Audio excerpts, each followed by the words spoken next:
straight run up. Now he angles it somewhat. Barkadash! Where do I start? It's been up and down. I remember being a kid. I can see that happening. That's something, there's always something to do. Be unlaced. Unlaced podcast. It's actually not bad. And we are back, people. We're on the dance floor, the Unleashed podcast, for another episode. Before we get in today, I just want to start and recap the episode we had last week with Jeff White.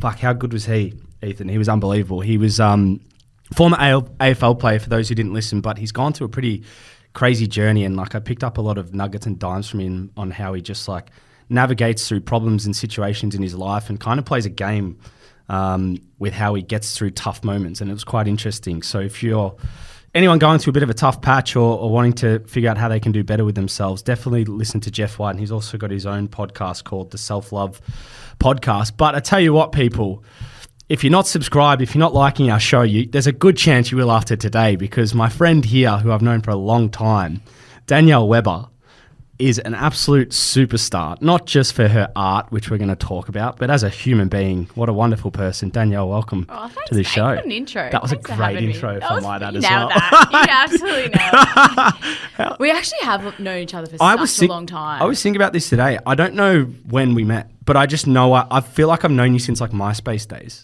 So that's, yeah, wow. It would have been before I went to AIS when I was 15. So 15 years. 15 you're same years. age as me, probably. Yeah.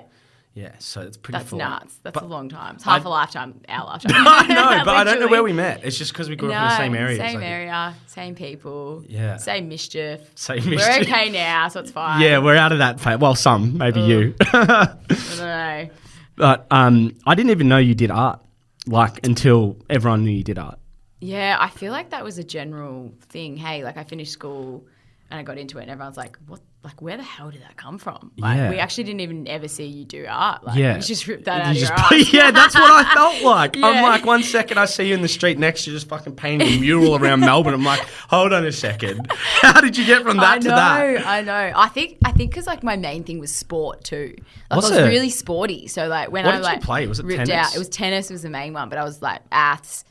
Loved soccer. I wasn't great at it, but loved footy. Loved everything. What? So I think when I ripped out art, everyone was like, huh? Yeah. What? Next thing you're playing, it's just weird. Where did that come from? Was that you as a kid painting? Did you get influence from parents? Or? Yeah, definitely. No, it was young age. I really, 2-3 years old, started drawing, and then I started painting 8-9 years old, and then had a solid period in my teens where I didn't paint, and then sort of came back to it. Yeah. What? How long are we talking here? Oh. Years? Years, yeah. Shit. Yeah, years where I didn't touch anything. I was an absolute menace. And then, I sort of got back into it at school, and then I remember someone slashed a hole in one of my paintings at school, and that ruined me. So then I didn't touch it again for a while, and then I came back to it sort of consistently since I've been 18, 19 I started. So for the last 10, 12 years it's been solid, but there was big periods in there where I didn't do anything. Wow. Okay. Because we have to go into this. And for those listening who aren't aware of Danielle's work, is Danielle's artwork official? Artwork? Just Danielle's artwork, yeah. Yeah, Danielle's art. Yeah, just check it out online, because it is monumental, the stuff she paints, and you literally make people look so real in such a cool, funky way. And it's caught so many headlines. We're talking some of the biggest celebrities and rock stars around the world have caught wind of your work and want a piece of your art, and you're doing so much. You're actually so busy. This is not a joke, people. I joked about this with Danielle before, but I tried to get Danielle on. And to be fair, you did come on relatively quickly for someone of your schedule, so I appreciate it. No. But your assistant just goes, can we just push it out to April, because Danielle's got a collab with Nike. And I'm like, hold the fuck on. It's the biggest fucking brand in the world. Yeah, just real lightly too. Oh, that's so funny. I don't know. I think it's so cool, and I definitely don't take these opportunities for granted. But there's always going to be something else and something next. So I sort of just take it as it comes, and I don't try to get too caught up in who I'm working with, and because then it just keeps me sort of level headed for everything that I'm doing. So it's so cool, and obviously there's challenges that come with any job, and they're all different sort of challenges. So yeah, it's amazing. I'm loving this journey at the moment, just because there's always just opportunities being thrown at you, and it's like, how much can you take on and how much can you juggle? So there's how a lot how do going you on. manage that though? Like, because now I know you've got a bit more of a team around you, but like, how do you? Because some of these pieces you would do, like, they're not going to take like 2 hours. No. You know what I mean? So It's funny you say team, because that's only really come about in the last sort of 6 months, like really come together. which is highly impressive, by the way. So I did everything myself for like 10 to 12 years. Fuck. Yeah. So obviously I've had like my family, my support network around me is like amazing, and I wouldn't be able to do it without them. And my dad's worked with me for the last 5 years on murals, but in terms of like the behind the scenes stuff, all of my admin and everything, I did have an agency for a while, but for 3 years, but for the most part, like everything, like I didn't have a solid team that was like just working with it. Yeah. So, so I've got like a sort of a couple of different teams that I'm working with for different aspects of my business, but sort of like 5 to 6, 7, 8 people at the moment, like working closely. So you're like a pretty much a company. Yeah, Yeah, you are. I'm not one yet. But yeah, but in a yeah, sense, probably people. should. Yeah. It's pretty cool. yeah, I think hell. there's just I realised that there was too many moving parts, and like, you know, there's that saying that if like I should be just doing what I'm good at doing, and if I'm still doing things that I'm not great at doing, and I get stuck on them, like you need to outsource that. So Okay. Well, with your art, like, and I don't know if this has any similarity to sport, but like, were you naturally gifted at it? Did you work at it to be as good as you were? Like, because I've just seen you from, you know, in the streets, as I said, knowing you for a long time, to then just painting murals. Like, what was in between that made you be able to do that? I definitely was born with a passion, like, and I perhaps see things differently. But I definitely wasn't born painting like I do now. So I think I have, I definitely have a talent. I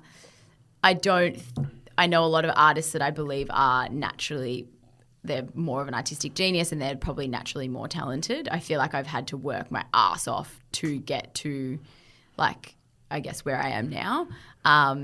And more so from a creative perspective as well. Like, I've had to really push myself. I don't just sit down and come up with ideas. Like, I really need to, like, there's hours and hours of research and trying to trigger that mind. Like, Is this for like techniques of how to like paint or that, but more also like just design concepts, because there's obviously, before you start a mural, you've got like a massive design concept that you generally have to get approved from whoever you're working for. Wow.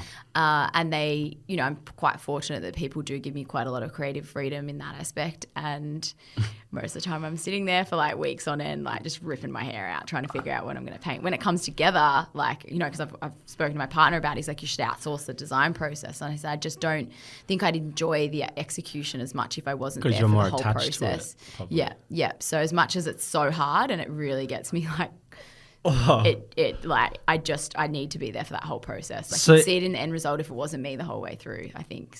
So for instance, if we're talking like in relation to something, like if it was like a dog in a park, Yeah. you're talking about like how that would look, like from a stencil, like a pencil drawing almost point of view, to then before you paint anything. yeah, there's a lot more work that goes into the preparation Far out. than the actual execution. Is that the worst part for you?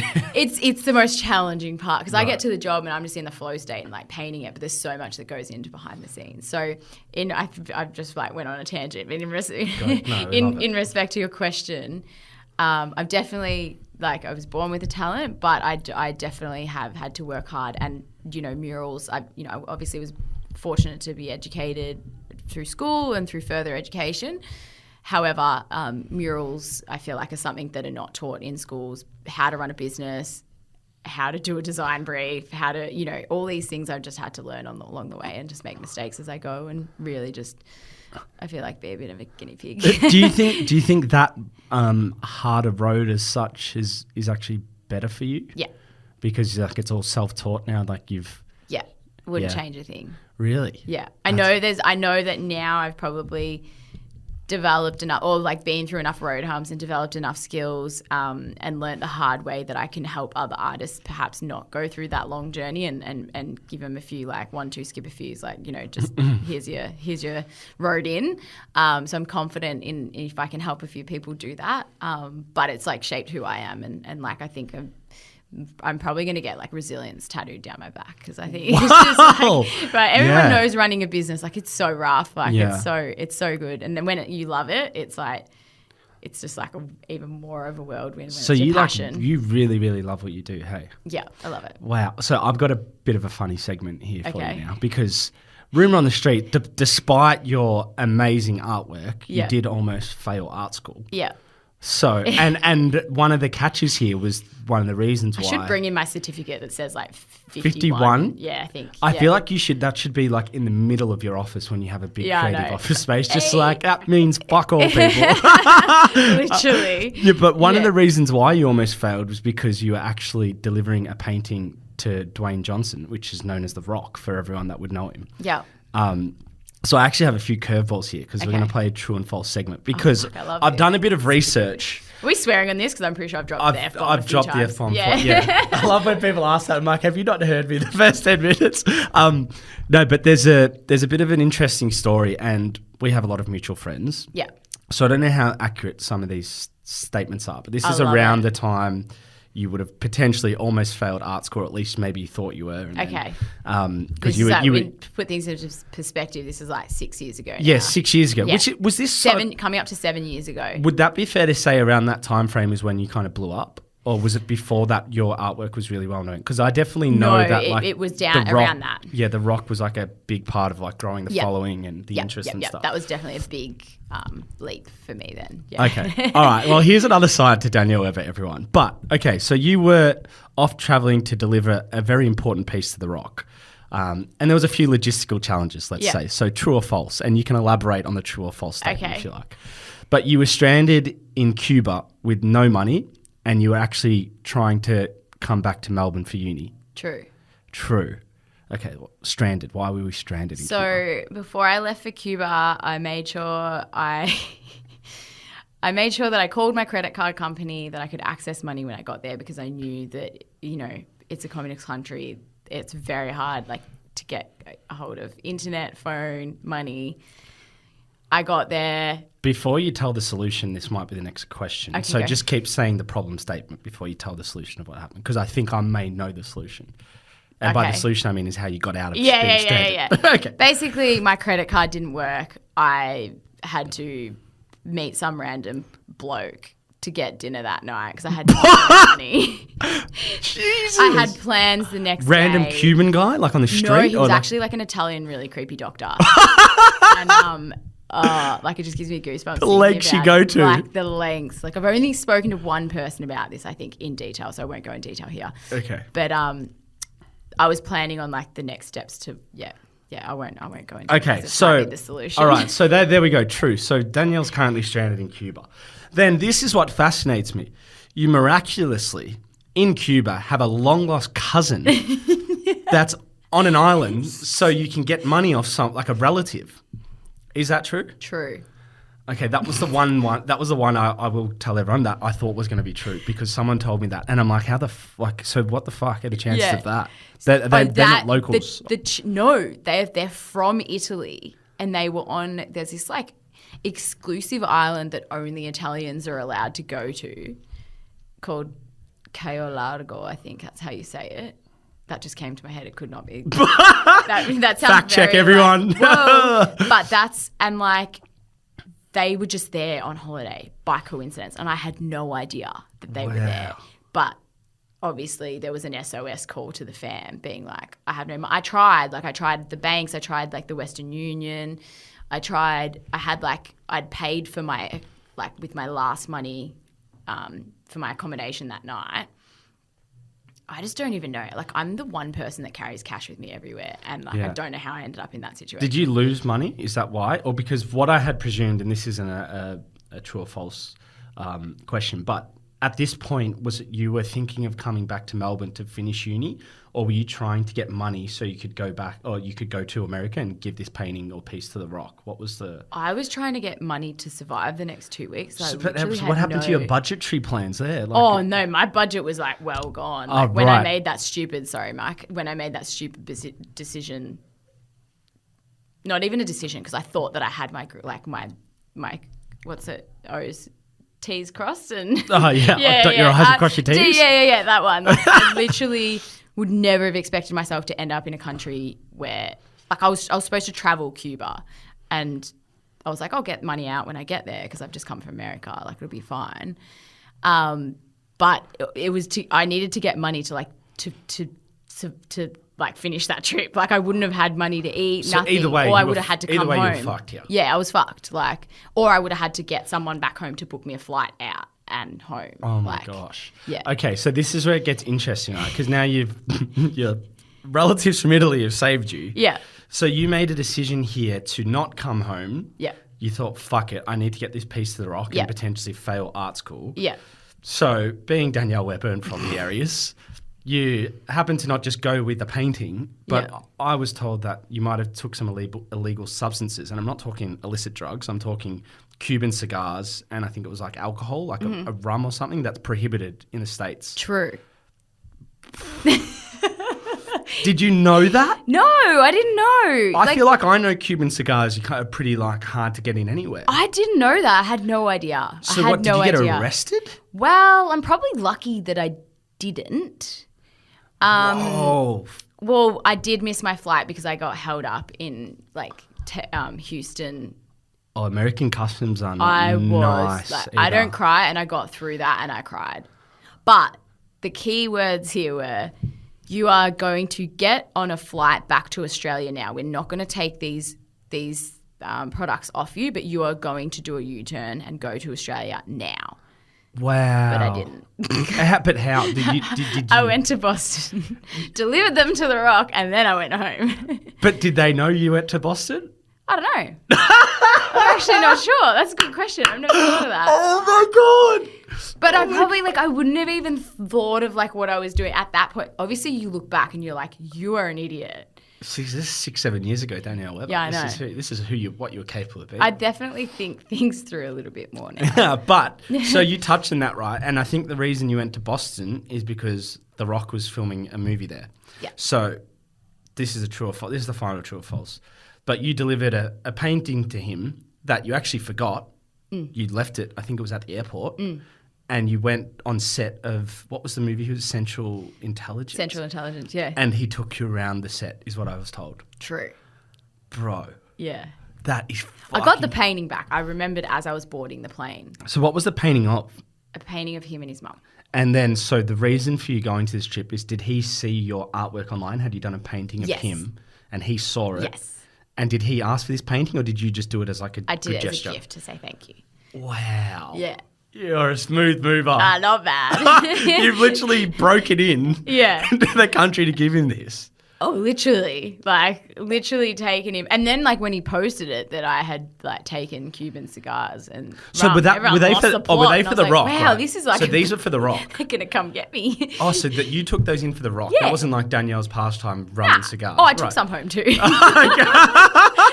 I delivered some to him, and then at that point in time, I thought that because I knew he'd loved tequila, but I got confused and I got him rum. But same. Wow. Really. Okay. Yeah. That is like a profound, you could almost write a book on that, probably delivering should, a painting to the Rock. It's funny, you don't think it's a big deal, but until you place it like that and you piece those things together, you're I like, put a lot of thought into actually, breaking I'm an that. idiot. Yeah, I put a lot of thought into breaking that. that was true or good. false. I'm impressed. Yeah, I'm well, I didn't impressed. think I'd get them all right. I They were all definitely knew. true. Yeah. Which is concerning. Because I was like, I'll throw a few outlandish I ones in know, there. yeah. But no, so this is as I said, this is the time you started to get quite big because I recall this clear as day, The Rock either reshared stuff or was commenting on your stuff and you're like, what the fuck is the girl from the southeast in Melbourne, just conversing with How? Dwayne Johnson. Yeah, how, right? But when did you start to realize you were actually good at what you do? When did you start to realize you could be Danielle's artwork official that you are now? Was it around this time? It was before? around that. It was definitely around that time. I think when someone like that and someone who's achieved so much and who's highly respected, it sort of did stop me in my tracks, and because obviously I had doubt up until then, and I still had doubts sort of following that experience. But it was around that time where I was like, okay, maybe this is possible. Maybe I can make it work for something bigger and greater and whatnot. So, and that was some of the questions that I did ask. It wasn't really it was never about meeting him and it's him as a person. It's sort of well, why did you stop to acknowledge my work? That was how it was just sort of. Did you ask him that in a sense? I did, and he sort of just said, he goes, you're always like he didn't necessarily say, oh, like you're the best artist in the world. And I know that, like I'm not, you know, like, and a lot of my work in the beginning was very commercial, and it still has a like, real commercial element. So he's just like, oh, you're always smiling, and like just the energy that you're always smiling. Like it was like separate from painting in a sense. He just yeah, liked to kind of, yeah. That's pretty cool. That's actually insane, because I see like paintings in art galleries, and like I'm not artistic. Yeah. And I question like how much effort and time has gone into some paintings, but there's like some sort of expression or abstract nature to it that's like meaningful. Yeah. But like I sometimes then I see your work and I'm like, no, that's a fucking painting. Like, yeah. See, and that's the thing. That's So I don't subjective. really get Everyone it. has Yeah. a different, you know. I think the biggest thing about art, and is what I've come to learn, and what I have conversations with The Rock about, is because he sees his work as art too, and everyone has their different art forms. And he just says, you know, for him, like, as long as you can connect to people and have someone feel something on the other end, it doesn't matter what it may be. Like everyone will interpret it differently, and that's why art is subjective. So you saying, oh, sometimes I understand abstract, like that's so fine. Like because you'll you know, I'll do some storytelling for athletes. Like that's how I see it. Like I tell stories through my work, and you'll be able to connect to that. Maybe not for the athlete that they are, but for the journey that they've had. Okay. So yeah, so I think that's where some people are like, but I don't understand it. And I was like, well, you might not understand everything. You might not understand all art, but you might connect to something on a different level, you know? So, Interesting. Yeah. That was well broken down. Now I can Hope that connect. helps. Yeah, it does. Now you're like, this is how I... Yeah, now let me tell you about go to an art this. gallery, like, let me tell you. I know about Van Gogh. Come Yeah. over, look at this one. No, but art. Can you tell me about the next few months after that? Like from a working perspective, did you get like bombarded with work or requests or interests? Yes, yeah. It was How lot. did you navigate through that? Like, what was that like? I think it was a point where, if we go back to uni, like I was coming up to my last semester. I'd just done 5 years. Like it was the last few weeks of my 5-year degrees, and I had all these like carrots basically just dangling in front of me. Like there was a bit of media that contacted me. There was like some really cool jobs, but I had to finish my degree. So it was kind of like, it's just in the way of it was life. just like, it was just there. But I just sort of was like, you know what? Like things happen how they're supposed to. We'll just finish that. You know, perhaps maybe if I would have taken some of those opportunities, I would have, I was going to say have blowout. That doesn't. But as in like I would have like not been able to cope. So it's not, I think like a lot of people would look back on those moments being like, oh, I shoulda, coulda, woulda. But like I just sort of like, nah, it wasn't meant to be. Like, so you turned down a lot of things that straight after that could have propelled you maybe further at the time. Yeah, at that time, yeah. Wow. So it wasn't, and that's one thing he has always said to me is like, this isn't a race. Like people always coming to me like, you could do this, you could do that, you could do this, you could do that. Like, and I'm just like, yeah, like it's cool. Like, you know. What was he like with you? Was he quite like, because I assume he's very friendly, but was he giving you like, what was, you've touched on like advice and wisdom he's giving you. Was he just constantly just like providing nuggets and dimes to help you? Is that what it was like? Or was he pretty chill? Or? Yeah, definitely. Like I still have contact with him now, and that's what I try to take from his wisdom and like what his knowledge and what he's learned in his journey. And I think it just makes me realize like no matter where you are in your journey, you're always going to want more, and you're never going to just like rest on that one success. There's always going to be more. And like that's someone like him who like inspires me, and you never get complacent in what you do. So me like sitting with him, like I was trying to ask him questions, and he was just asking questions about me and my family and stuff. So really? That's just the sort of person he is, and I feel like he'll always be. So if that's not enough of an inspiration to take that from him, like it's, Because I feel like you have a bit of a resemblance to him, because he's like always in like a movie. Like it's just non-stop. His life's non-stop. And I feel like that's the way your schedule is too. Yeah. So is there a point through your process from painting or the business side of things where it actually starts to feel like work to you and it's a bit sort of over the top, or are you always just enjoying this, like absolutely loving what you're doing? Definitely. It'd be lying if I didn't say that there's a lot of moments where I'm like, like why do you do this? Like, and you hate it. And I think that's a big thing for people who do what they love. They get very caught up on the fact if they're not enjoying it, and they think they have to enjoy it all the time because they love it. So I think like it is a job at the end of the day, and nothing like that's what life is. Like you're not gonna, I love what I do, but there's always going to be aspects of my business and what I do that I don't love. But you can't. It's not sunshine and roses. Like you can't expect life to be that, and it's the same that translates into your work and into your relationships and everything as well. So I'm so fine with that, and I think that if you didn't have, I speak about approaching highs and lows the same, but if you didn't have those highs and lows, like how do we know what the good times are? So it's sort of like makes you appreciate the work that you really, really love, and then it perhaps just makes you stronger to approach the difficult circumstances as well. So with because we touched on you'd obviously renowned for a lot of the murals you've done around Melbourne and like particularly in like a lot of collaborative spaces, whether they be gyms or different sort of centres and stuff where people can see your work. But how do you, what do you do to get some time away from it? Like how do you kind of relax and separate yourself from the art when it's so full on what you're doing?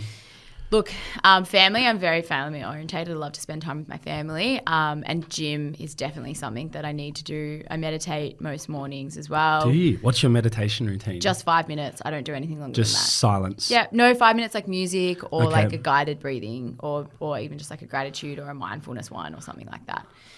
If I don't meditate every morning, like if I go to the gym, I won't meditate, but I try to do something for just even if it's a couple of minutes, just something for myself. Okay. Before Wow. Because some of these pieces of work you would do, how long could they take? Let's just reference a mural up around the city. I just finished one. I did it in 10 days, but it was about 120 hours in 10 days. Jesus. So That's ridiculous. Yeah. That's 12 hours a day? Yeah. Far out, Yeah, man. it's fun. That's full on. I love it. You love it? I don't know if you're saying that like I hate it. No. You do love it. It was like that mural. Some jobs I obviously love more than others. So I get more freedom, or if I just really connect to them when I'm painting them, I have a brief to work to, but they're like, just do what you want. And it's like, woo. So that one was like mass flow state. So fun. Oh, that's cool. So speaking of, because when I think of artists, it's similar to sport and music or any sort of aspiring. It's a discipline, definitely. Yeah, discipline. Yeah, but anyone aspiring to be something in a space, there's usually inspiration to be that. Is there anyone that in your space that has always inspired your work, that you kind of look out for their work a lot, that's really sort of progressed you as an artist? Not really, hey. I mean, I feel like I find more inspiration from people's journeys and that maybe athletes or, speakers, or I listen to a lot of podcasts, a whole different heaps of people. And I feel like, obviously I admire and respect a lot of artists' work, like some, like Dali and Van Gogh's, all the old school artists, and then there's some street artists as well, but I don't really idolize anyone in particular. I try to sort of just take inspiration from other different people, I guess. And yeah So there's no one specific. That's pretty interesting that you take inspiration from other industries, unbeknown to yours. I just feels like that fuels your passion. And also I feel like a lot of people can get caught up in trying to find a style or trying to I guess at uni, that's what they said. They wanted us to research artists and then paint their work or versions of their work. I'm like, this is weird. Which I love doing because it sort of makes you realize what you do and don't want to do. But I don't want to get caught up or when you look at something for so long, then subconsciously you end up doing that. I sort of I think I will eventually come to a style or a certain way that I create. But right now I just enjoy doing everything. So I'm just well, if you don't need to, it's a lot harder to come to that one style and stick by it. But at the moment I'm just I just enjoy doing everything. So I haven't put myself in a box yet. Because that's what I was going to ask you. Because you referenced you're doing more sort of commercial orientated art. But is there would you go into the more boutique, I don't know, contemporary kind of form where? Definitely. It's definitely a goal of where I wear probably when I'm older. I just think for now, there's so much opportunity. And if I sort of just narrow it down to one thing, I would just be but I'm missing out on this. So I just think as long as you're enjoying the process, a lot of artists, it can get a little bit political in a sense, that's commercial. Why is she doing that? Why is she doing that? And I'm just I'm all about as long as you're creating and you're enjoying it, who cares what you're doing? Just go out and create. You develop your skills. You open your opportunity, and eventually when the time's right, I might find my own style and become a little bit more, I guess, boutique as you said. But at the moment, I'm just sort of how hard is it to get like, what's the process to get a painting off you, for example? Like, and how long would it take for someone to have that piece of art? Because you're pretty busy. Yeah. And then on top of that, so I know there's a lot of questions, but how often would you have to say no because of like the craziness of your schedule? Daily. Daily? Yeah. Shit. Yeah. Daily, yeah. So a lot of disappointed people out there. I know. Well, that's the thing. Like, I think, like, for canvases, I don't really take them on anymore. I think it's not because I sort of just got to the point where I was like, people were waiting like a year and a half for a piece, and it's just like, that's not, and not because I couldn't fit it in, but I just had like murals and bigger things in my schedule that, like, you don't want to be like rushing that piece and then you see it in the end result. So I was just like, if I say no, I'm sort of being more true to myself and my craft and not disappointing clients on the other end. Like, it's a big investment. It's a piece of art that you've committed to. So now if I do take on canvases, I just say like, look, there's like early next year. Like, I generally give a year. Whoa! Yeah. That is how busy you are. Or, and I say don't like hound me about it because that's be annoying. Yeah. But murals, like, I'm probably like booked maybe, like, I'm sort of done for, like, I'm sort of booked until like June this year. Like, that's Wow. What are we just literally start of April? Yeah. So if someone wanted to come to you for a mural, it's going to be July onwards right now. Yeah, it depends on how big it is, but if it's a big project, yeah. Wow. Yeah. That's insane. Now, we've spoken about this on this show before because, like, I know you know me, but, like, I love crypto. Yeah. I absolutely love it. Which means I love the NFT space. Yeah. And we had a couple of boys on at the start of the year from Melbourne Storm who actually released their own NFT, and we had them on and were speaking about it. So for anyone that listened to that episode, you'll probably be up to speed on this conversation. But if you're not sure of the NFT space or even the crypto space as such, go back to listen to the first episode of this year with the Melbourne Storm boys because we kind of detail it on a very elementary level for everyone to understand. But non-fungible tokens, like, this is a wild, wild west for art in a sense. And I'm so happy to see you dabble into it because I feel like it makes sense. But when did you know that was something you wanted to do? It's probably this time last year. Which is pretty early in the space. Yeah. COVID was pretty rough for everyone, I feel, on different levels, and it was sort of, as a creative, like, we weren't technically allowed to work. I sort of pushed on through murals and things like that, and then it was a lot of studio time. Felt sorry for myself for a week, and then I was like, you know what? We've got, like, so much opportunity. If you can't do one thing, shift to another thing, and that's just a sign that maybe you've got some time that you would never have otherwise. So I sort of used that time to really, like, tech is not something that's been familiar to me. It's like I've been very resistant over the last 10 years because it's just like too hard basket. So I did get into crypto about 3 or 4 years ago. And yeah, when NFTs sort of popped up a year ago, I was just like, I was late to Web 2. I don't want to be late to Web 3. And what have you got to lose as a creative? Really? Like, it's time, of course, your IP, your investment, your energy, but what have I got to lose to just give it a shot?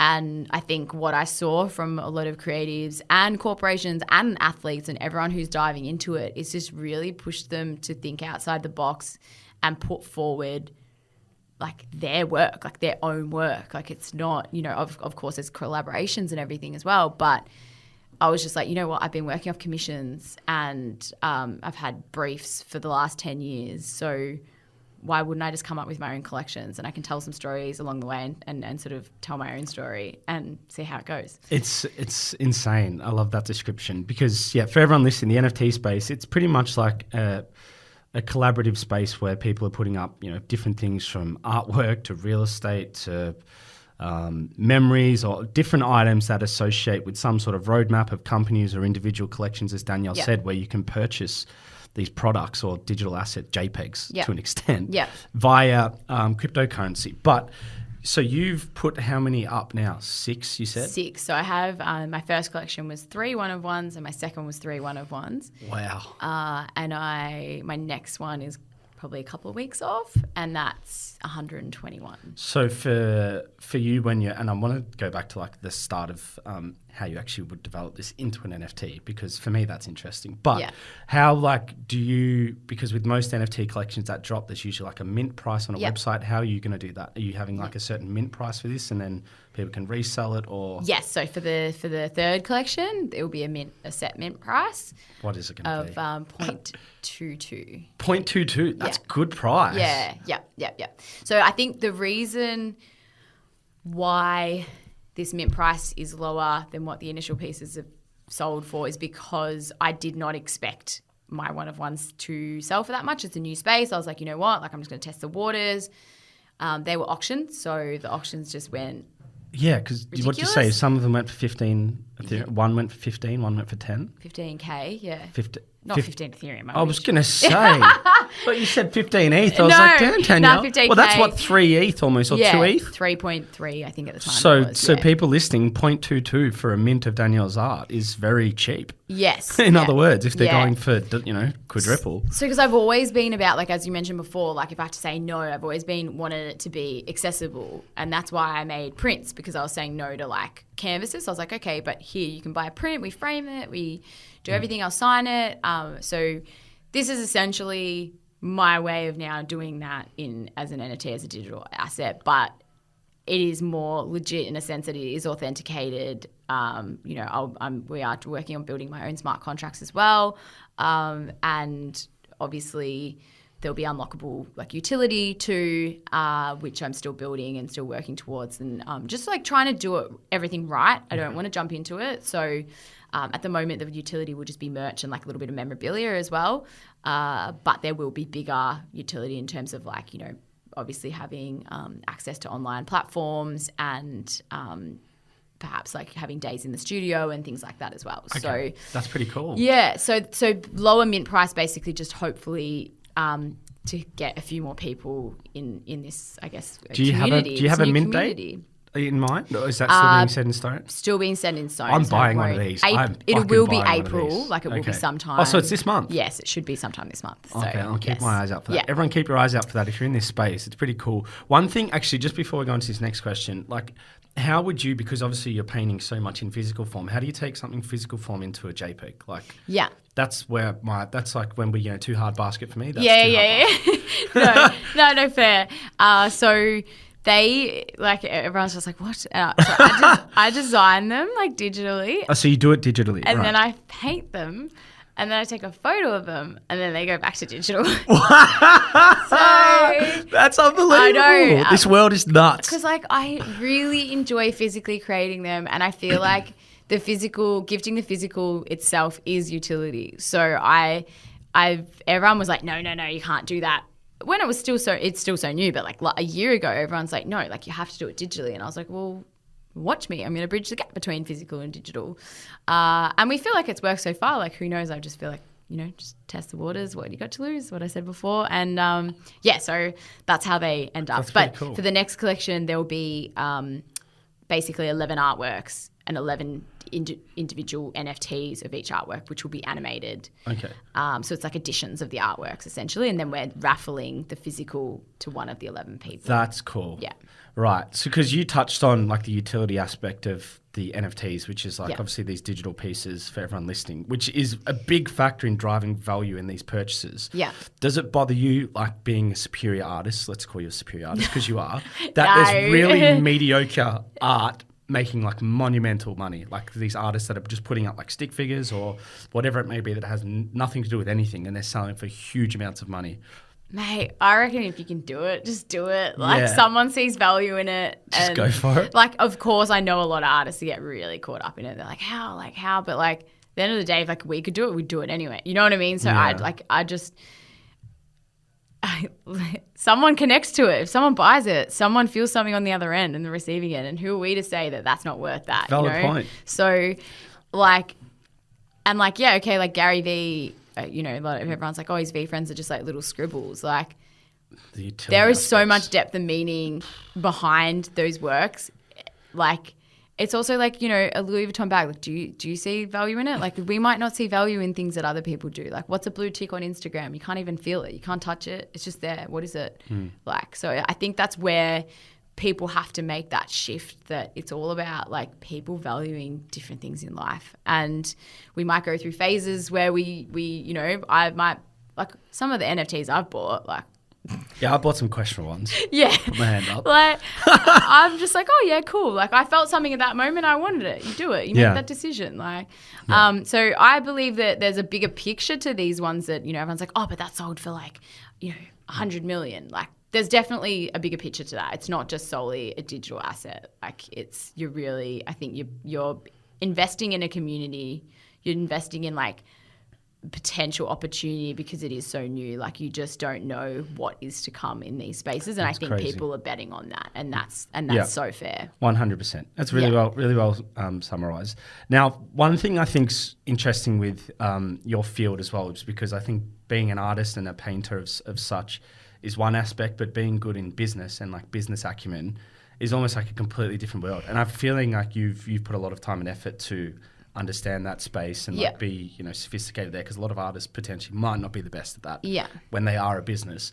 How did you like put those or dot the I's and cross the T's, as we said before, in the business sense? I'm glad you got that right, because I had to say that again. Shit. I mince it. I understand that a lot of artists, it's not their priority. I think I just knew that I had to train myself to do it. If you don't want to like pass it on to someone else, then you've got to become good at it yourself. And financially, you know, things have only really been consistent and good for me in the last sort of 2-3 years. So there was a 10-year window that I couldn't afford to outsource, and I couldn't afford to like have someone work for me. So you either get good at yourself, which it's been hard. Like I used to get really down for like long periods of time if things went wrong. But now I just sort of laugh it off. I'm like, you know, 10 things go right in business, 20 things go wrong, you're back to minus 10, and then you just got to sort of chug along until things get good again. Like, so I just find it amusing. But I've had to work really, really hard at that. Like people think I'm joking, like going to the supermarket and doing basic tasks, like I'm so bad at. Like I can paint a massive mural, but like to go to the supermarket and be organised in some of those like aspects in life, I'm shocking. What? So like imagine someone like that trying to run a business. So I used to be late to everything. I I'd forget things. So if you look at my calendar, it's just incredibly colourful at the moment and you know, shout out to Alessandra, because she's like, my office is like very well organised, and I just had to work at it. It was simple as that. And you know, like dedicate time to personal development. Listen to podcasts. Oh, that's how they do that. That's how that. Like it's, you know, you're not just born like with these skills. And I feel like you can either outsource if you can, if you want to work on it yourself. But how, like also if I want to make a team around me, I can't just expect them to like teach me everything. You know, I got to understand it as well to be able to work like, you know, as a team. So, wow, that's so again, like you took the hard road, and that kind of gave you the skill set in a sense. Yeah. When you mentioned challenges, like do you still have? Is there something for you you find the hardest today about your operation? Like still a big challenge, or thing? Are you kind of at a point now where you've covered everything off for so long? No, there's so many things I got to work on. Far out. There's so much. Far out. I don't know, anyone who says like, oh no, I'm good. Like there's always something else. There's always something more. Yeah, but what for you is your weakness? Because it's definitely not painting a fucking mural the size of Melbourne. So maybe it is. I still have to learn that aspect as well. What else? I'm learning how to like say no and set my boundaries and stuff as well. I think that's still like something that it's a work in progress. Work like aligning myself with people that I want to work with, not just doing the work because you feel bad saying no. And then obviously the business, you know, I get caught up on things that I probably shouldn't be doing, like content creation, but I love it. So I just try to do everything. And then I'm just like, I'm spending so much time because I'm not good at it. So just like learning to outsource, like which is what I mentioned before, like I'm still trying to get that and hand things over and let go of a bit of control. So control freak. 100%. You have to be though, or else it's your time. Yeah. Like just really particular about things. Okay. Well, now you mentioned lovely Alessandra's name there before, and I touched on this at the start of the episode, and we won't go into detail of the Nike collab, but I do want to But just to reiterate that, I've reached out to Danielle. She's like, yep, contact Alessandra, we'll sort a date. I contact Alessandra and she comes back and goes, oh, sorry, we've got Nike. Just so the Unlaced podcast can come second to that. I'm like, yeah, okay. What do I say to that? But I've seen like, I think I saw you in a photo with like Steve Aoki. And like, can you just go, I'm not necessarily name drop here, but just like some of the people that are very profound in our world for their creativity or their, whatever it is that they do that have come into contact with you, you've done paintings for. Like when I saw Steve Aoki, I was like, what the fuck? As in like who else? Yeah, like who else? How did the Steve Aoki thing come about? Because did you just see him and get a photo with him, or did you do a painting? So one of my friends is working with him on a project at the moment. So shout out to Gloss because they and Lazy Things, that's their project.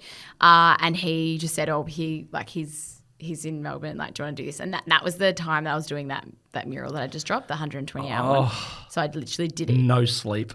that night, like the day before I was finishing that, I did it like that night. And then I met him that morning, and then I went off to work and kept going on the mural. Oh my God. Yeah, so I mean him, like I think like obviously The Rock, Arnold Schwarzenegger, I don't know who else, I don't even... Don't be modest. Gal Gadot, she's like I messaged her recently because she does follow me because The Rock showed her, and like I just wanted to say like thanks for being a kick-ass woman. I mean, she literally is like shows the way, not even from like a I guess symbolic like Wonder Woman perspective, but actually like the woman that she is today and being with her like culture as well, like she's done kick-ass things. So her, Tim Cahill back in the day. Oh, Timmy C. Yeah, Timmy. Oh, the Who golden else? boy. Oh my God, there's probably like many. I know you've got a lot, no, and I don't say this I don't to even, like gloat, but I'm like, it's just amazing to me because you're just a girl from the southeast who's worked really hard. Yeah, it's so strange. And you've got like a very deep, which I can see in you, like a very deep inner drive. So like it's not luck, but it's just pretty cool and surreal to say that like, these people are coming into connection with you. Yeah. I think you like create, because everyone always says like, oh, it's like lucky. And I was like, oh, I like I think you create like your opportunities 100%. for yourself with like how like the consistent work that you put in. So, and yeah, I do like have a drive. Like I'm probably like my own worst enemy as well, but because everyone's always like, you work too much, like you work too hard, like you got to look after yourself. And I'm just like the feeling that I get from feeling unfulfilled is way more detrimental than what I feel if I'm tired and a little bit run down. So I just kind of like weigh the two up. I'm like, nah, I think I like that way better. So Yeah. everyone else might suffer a little bit around me. But that's why you work so hard. Yeah. That's what a coach once said to me, his biggest fear in life is failure. And still stays with me. I'm like, what does that mean? And then, it's true. It is. Yeah. Yeah, I get a lot of fulfillment from, even if I'm not like kicking goals, as long as I'm just doing, like, I think. This is a bit of an odd question, but just because of what you said around the mural and the longevity of how long you worked in such a short space of time, like obviously when people play sport, there's like a physical fitness. Yeah. Is there such thing as like a painting fitness? Because I imagine your brain would be freaking exhausted. Like it's always on when you're painting. Yeah, definitely. There's like, there's a physical, it's probably more of like an emotional mental battle because you're not always winning on your murals. So like you literally go from like, yep, this is good. And then you're like on a low and you got to push through. So there's like, I call it a marathon, like every piece that I do. Like I saw an artist the other day before I did a talk and he's like, oh, you caught me at a bad time. And I'm like, I know all those feels, so hi, bye, like, because I'm going to let you, because like people don't really understand like the roller coaster that you are going on. My dad's probably the only person because he sees like that. And in saying that, similar to athletes, like when you're like, coming up to a fight or coming up to like a massive, I guess, game or event, you don't have the capacity for anything else. So when I'm on a mural and if I do like have a deadline and it is a big one, like I can't go out with my friends. Like I can't go like, I don't really answer my phone. Like I'm just like. Just home, back home and back so to job. That's all. And I know that. Like I'm like, I don't have, like sometimes I'm just like, I just need 5 minutes in my brain. Like just a bit of quiet to actually be able to keep going. So definitely. And then physically as well, like on those big jobs. Like like you're not standing on the ground sometimes. Like you're in a freaking I know, some sort of machinery up in the sky. I'm like, what? That I had, like when I was in a boom lift and it was really, really windy, I literally had like boom lag. Like I would be lying in bed and I'd be swaying. Oh no. I had like vertigo for like weeks and I almost had to go get my ears like really? Because it was just, So physically too, like your hands, your arms, like your shoulders, your back as you're standing. Okay. See, they're the things I would never think of. Nah, I just see people the don't. process and I'm like, that's it. They're It's pretty paint. brutal. It's pretty brutal, especially out in like the winds and the, like rain. Sometimes can be like, yeah. Do you have, I know obviously murals is one aspect you do, but we've talked about the digital space, but is there any sort of particular form of art that you don't really like or for you think is a bit more weak for you? Like in regards, you'd probably like to get better at it because you obviously like like your murals are unbelievable, but do you love doing that versus painting on a canvas or? I think like murals like are just flares of fire up in my belly, and I just want, it's like almost like let's see how quick we can. Let's see how really? we Like can it's a do game. this day. Like just play like tricks on myself. Like it's so funny. That's cool. I think abstract, like I love it, and people think I'm good at it, but it challenges me like so much. Yeah, because there's like so much movement in it. And you can just like so much freedom. It just like really terrifies me. So abstract definitely. I don't really do like personal portraits and stuff anymore at all. Do your friends reach out to you all the time like and just go, hey? I feel like they've stopped doing that now. Yeah, at this point now it's yeah. I just don't want to put any more like pressure on me. Okay. No, probably nothing else really. Okay. For you, this is one of the more final questions. But do you have an end goal you want to achieve in this space? Like, because you're quite obviously a visionary with your art, do you have that for the business of or the branding of Danielle's artwork? Yeah, I definitely want to get to a stage where I'm literally, it's amazing to tell stories and like to paint people that people can connect to all the time. But I definitely want to get to a point where I'm literally just creating my own work. And, that starts from like taking my photo references, gathering my own inspiration, and creating work that's just purely mine. Like, like, oh, hey, that's Michael Jordan. Like, hey, like, whoa. Like, right. So detached from... Yeah, okay. Detached from everything. Like, it's just like me. And I don't know what that looks like. I feel like I have an idea of what that would look like. I think like everyone's like, oh, but could you do it now? I'm like, I could, but I feel like that, the journey will play out how it's supposed to, and I'll get a time in my life where I'm like, oh, it's just me now. Like, murals could stop. Probably give myself a 10-year window for murals. Well, I tell you what, Danielle, you are an unbelievable person, unbelievable artist. From the southeast, from the areas, it just shows anything is possible. It is. With some of the shoulders you've been rubbing with. But I'm excited for your NFT collection drop. Everyone listening, keep your eyes peeled on social media to see when it does drop. Get onto OpenSea. What's your account on OpenSea? Might not be dropping with OpenSea for the next one, so just jump in the Discord. It's in the link in my get in the Discord, people. Chat up. All right. Well, thank you. That's safer. Thank you so much for coming on. We appreciate it Good and sharing your Thank story. you. Appreciate you. Awesome.